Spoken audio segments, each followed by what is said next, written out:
Thank you, Mr. Speaker. I want to discuss an issue that is important to border counties along the Texas-Mexico border. One of those particular areas is in Del Rio, Texas. That it's a border town. It borders Mexico. But every day, students from Mexico cross from Mexico into the United States to go to American schools. Some of those individuals have visas to go to private schools. But the vast majority of them, it appears, do not have any type of visas to go to American schools, and they come in and go to our public schools. On the first day of school this year, the superintendent of the San Felipe Del Rio school district had counted the people that came across into the United States and told those individuals through other people that they had to have visas or they could not go to public schools or private schools. 550 students crossed into the United States, and only 150 of them had visas, presumably to go to private schools. The rest of those went to public schools.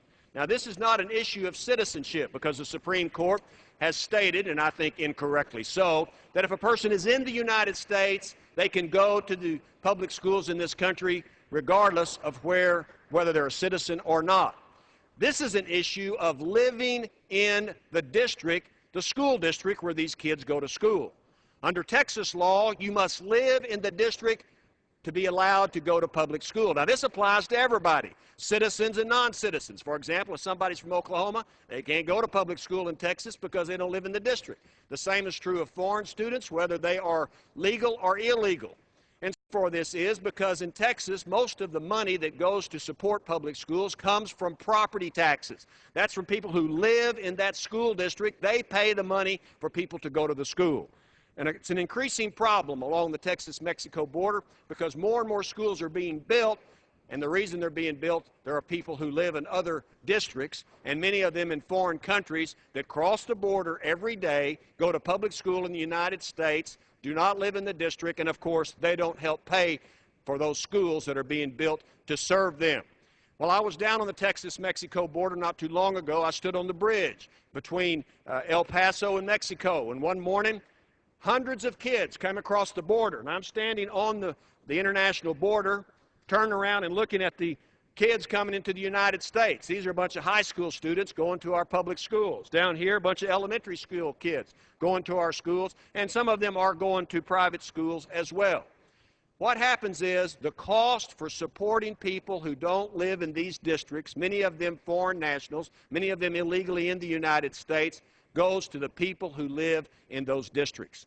And it seems to me that it's only fair that people should not be going to public schools in the United States if they don't live in the districts that have to support their education, free to them but not free to the other people who live in those districts, through property taxes. So I commend those border counties, those small school districts, those areas of the state of Texas that are poor to begin with, for having to continually raise property taxes that have to be paid by legal immigrants, paid by American citizens to pay for the education of people that don't even live in the United States. And I think the time has come for us to enforce the border, enforce the rule of law in the United States, and to prevent people who every day, not at their expense, cross the border, go to the school in the United States, to public school, don't live here, don't pay for that education, but expect and make somebody else pay for that.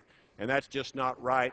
And I commend those school districts that are trying to get a grasp on the cost of education for people who live in those small rural areas in those counties along the border of the United States and Mexico, because those people who live in those areas are foot the bill for the expense of public education. And I yield back the remainder of my time, and that's just the way it is.